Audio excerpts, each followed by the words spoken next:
afternoon again and welcome back to BRTV Small Business Saturday Celebration. We are coming to you live both in the web and here at the Old Line Fine Wine and Bistro. We're here at the 11,011 Baltimore Avenue, Route 1 in Beltsville, Maryland. A beautiful facility with the finest selection of fine wines, spirits, and a lovely bistro where you can have good food served by friendly staff. I invite you to come on down, take a look around at their good deals as well as the ones we'll be promoting a little bit later in the program.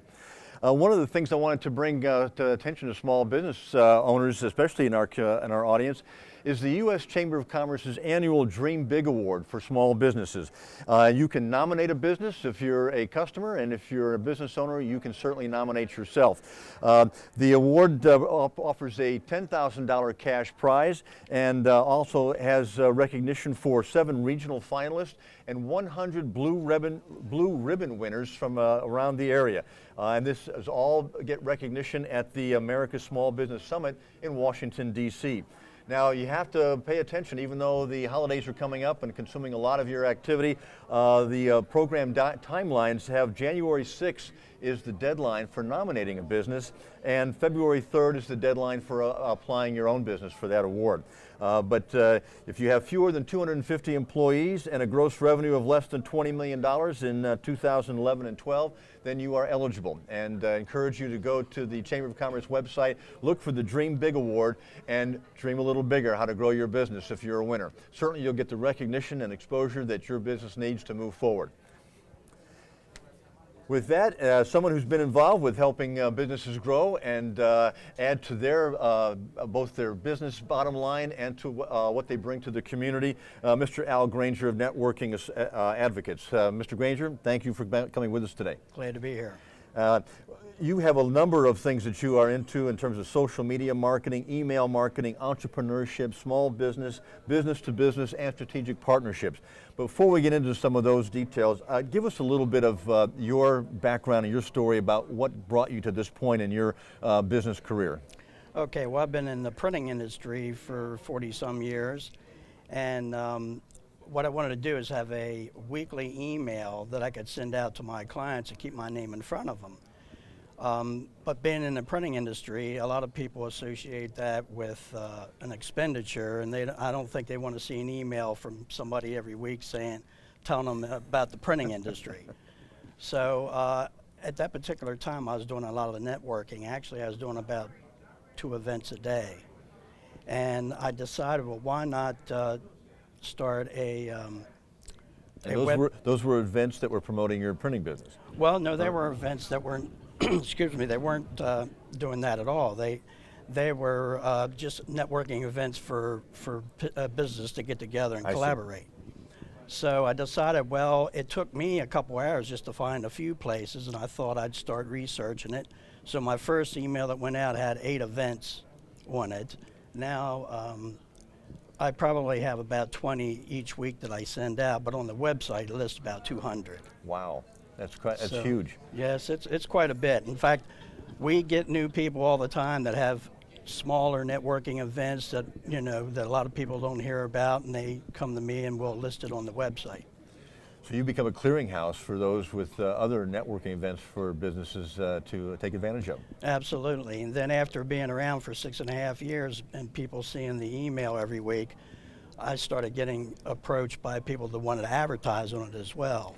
So it actually started monetizing itself. I see. So it didn't start out that way. It was a resource and a help to other businesses. Exactly. But now you've got actually a revenues generated aspect of it as well. Absolutely. That's pretty neat. I know you work with a lot of small businesses, as we've been talking. From your work with the small businesses, what do you see as one of their greatest needs? And as we were talking, it kind of depends on where they are, I guess, in their business life cycle. But what do you see when you advise them that they need? Well, it depends on the industry, obviously. But I think exposure is a big thing for a lot of small businesses, because a lot of small businesses can't afford to send somebody out to beat the sidewalk to get business, so they have to be very creative on how they find out where their clients are. So marketing is one big step that they need to. Has the social media given them a good access and additional tool for the small business owner to be able to do that more economically? Oh, absolutely. Yeah, because you can cross promote between Facebook and Twitter and LinkedIn, and it depends on the business. I mean, some people like Facebook and they have business pages there, but it's not the same as LinkedIn. It's two different places, two different types of clients and industries. Do you help them? Do they come to you or ask about how best to do that or how to use those tools? Well, in my printing business, I find that a lot of people come to me and they want to send a postcard mailing out, and I find that there's no call to action. It's just basically they're saying who I am and what I do, and they're not really distinguishing themselves from the other competition. So I tell them they have to have a nice, strong call to action, and you have to be targeted in where you're, because an electrician doesn't necessarily market to the same way as a pizza shop does. Exactly. So you have to look at what they're doing and what complements what they're doing. Well, that's an important aspect too, the fact of knowing your target market and working in the neighborhood, and it's amazing with all the high-tech channels we have to reach people now. Something as simple as direct mail, it still can be very effective if you know how to use it properly. And as you said, a call to action and getting some kind of response. And I'm sure, I know I learned once, it was amazing that people think, well, if I send out X number of postcards to my neighborhood, I'm hoping to get, let's say, 20 or 30% back. And yet, really, a good return is what, 2%? Yeah. 3%, you're doing great. Yeah, exactly. And the key too is to find out who responds to those, if you put things in different places, you kind of test the waters to see which ones get the response for that particular aspect. Absolutely, because you could do things like could give them an incentive to get on your mailing list to receive a free e-book, Right. something of that. Some kind of giveaway. Yeah, absolutely. And that way you can track where they came from. Right. And it's not always necessary that the giveaway match the business, but it's nice when it does. Right.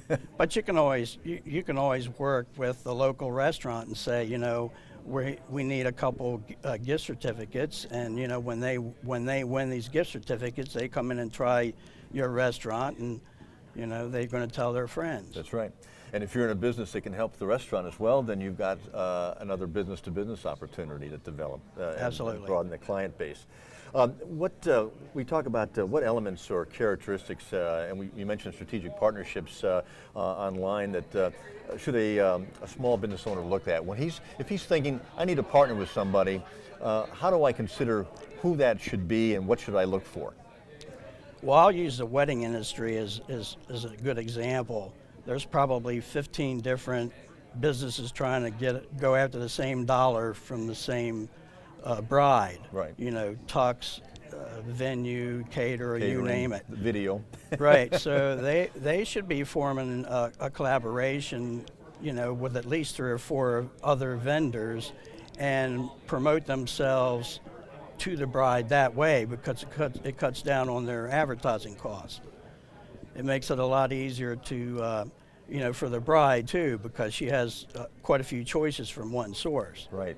So if she can get a lot of these things and elements covered under one element or one heading, then it makes all that decision making, which we know is frantic and emotional and very intense, especially for brides, and expensive, especially for the bride side. Absolutely.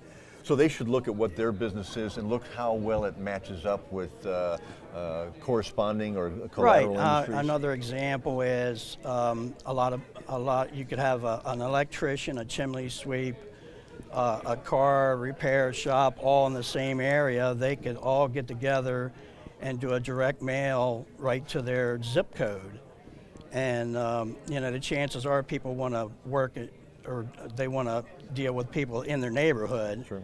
And that's a good way to collaborate with other companies. Yeah, work by the geographic location and work Absolutely. with that group. And I think sometimes we say strategic partnerships, you always think, well, it has to be GM or a huge corporate entity that thinks along those lines. When in fact, small businesses need to think that same way. Strategy doesn't necessarily mean that it has to be global. It can be strategic right in your neighborhood. Exactly. Well, if that's where if that's where your customers are, that's where you want to be. Right. So, obviously, if you're on a different playing field, you probably wouldn't be advertising local like that. Right. Well, we talked in another interview about the impact of the global marketplace, and even more small businesses having customers overseas. Have you seen that trend grow in this area as well? I have myself. I have customers in California, Florida, New York. You know, they find me on the internet. They find it's a good price for the product. So, yeah, I mean, it's made it a lot easier to be global. Yeah. But excuse me, I don't really send anything as far as the printing, you know, out of the United States. I try to keep it here if I can. Well, and then sometimes, depending on the product, it gives you more control over it, Right. and you can count on certain things and make your guarantees for delivery and those types of things because you know the resources and infrastructure that are there to support you. So That's true. that makes a lot of sense. If a business owner is looking at you know, a skill set, as we talked about going through a life cycle of a business owner, he realizes at certain points I need to know more in order to grow my business. Maybe not make the pies, but how to you know, expand locations or spread my business out. What does he need to think about or she need to think about in terms of, do I hire somebody with that skill set? Do I try to take it myself, or do I contract out? What kind of things they have to consider in evaluating that? Well, here again, it's the industry. They're all a little bit different. I'd say they should probably. I would say take one thing like social media. I'd say they probably would be pretty. It would be a good thing if they farmed that out or had a virtual assistant. I mean, I have a virtual assistant to put all the events that are coming in on my website. I used to do it myself, but When it was smaller. it takes about 5 hours. So that's 5 hours I pick up by sending it out to a VA. And VAs also specialize in certain areas. Some do social media, some of them do data entry. So you could actually split it up between 2 or 3 virtual assistants. And that would be my suggestion. And that's an important thing for them to consider, how to bring those things, I guess, say online. Well, the fact that they have those kind of assistants available virtually, you can kind of piecemeal, almost like an a la carte menu. I need this now, and I can pay for that and budget that in accordingly. Absolutely. There's virtual assistants will send out your constant contact emails for you every Right. month or every week. I hear those ads on the radio on a regular basis to keep that image and you keep that name in front of your client base. Talk about the business-to-business networking. How does that help businesses to grow? I mean, other than a social or a sharing the pain of growing a business, other than that, what does it do for Well, them? here again, you have those strategic alliances that you can form when you meet people at networking events, but more so than anything, it's the personal relationship or the business relationship that you get going at these events. Excuse me, because that way you can work together. Excuse me, and you can work together and market each other, and everybody likes to do business with people they know, like, and trust. Right. So the way to do that is at the networking events, I believe. I think everybody should consider at least going to one a week. I mean, you can meet a lot of people, and you're meeting them face to face. That's the key. It's tough to have that. You can reach out to people in terms of the network and online, but when it comes to trust, that face-to-face, the handshake, and that personal storytelling, and seeing what they're made of and how they respond. Right. Well, I know a lot of people that start online and end up being face to face. That's right, and not just in the wedding industry. Right. Exactly. Well, I thank you so much, Mr. Granger, for coming by and sharing some of these insights on networking advocates and the benefits of business-to-business networking and how to reach out and use strategic partnerships to help grow their business. It's been great having you here. Have a great holiday, and we hope to see you again. Okay, thank you. Thank you very much. Mm-hmm. And we'll be right back after a short break with some daily deals you'll be interested in. Thank you. Hey smart shopper, stop paying full price. Join the Consumers Win Savings Club and stretch your dollars every time you shop. Joining is simple. Just go to consumerswin.com. That's consumerswin.com and join our community mailing list. you'll start saving on deals right now. You can also get a Consumers Win Savings Club card to carry with you. What a great way to save money and help small businesses in your community to grow. Start saving today. Get the details at consumerswin.com. That's consumerswin.com, where you will master the art of shopping smart. Have you Googled yourself lately? As a small business owner, you serve as the face of your business to potential and existing clients. It's crucial that you put your best face forward by managing your online reputation. Before any prospective client decides to do business with you, it is highly likely that they will Google you. Google is not just a search engine, it's a reputation engine. Here are some tips to help you manage your online reputation.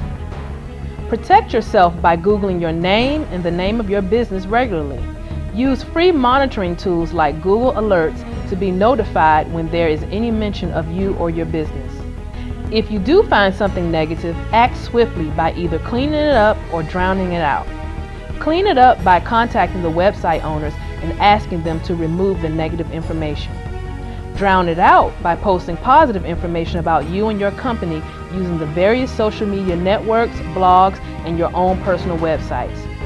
Be sure to set the appropriate privacy settings on your social networking accounts and assume that any email or comment could end up in the public forum. At DC Livery, we are focused on building a lifelong relationship with our clients by providing them with reliable, courteous, professional, and secure ground transportation services. Whether it's a multi-vehicle roadshow, a sedan service for airport transfer, a limousine for corporate or private events, a wedding, or a prom or night on the town, you or your clients can enjoy the luxury and comfort of our meticulously maintained fleet. Wherever your business or travel plans take you, DC Livery can arrange all of your ground transportation with just one phone call. Major metro areas we service are Washington, D.C., New York Tri-State, Chicago, Philadelphia, Boston, Houston, Miami, Los Angeles, San Francisco, Paris, London, and many more in U.S. and worldwide. We offer sedans, SUVs, vans, stretch limousines, minibuses, and motor coaches, and utilize state-of-the-art traffic, flight monitoring, and GPS vehicle tracking systems. So call DC Livery to book your next ride.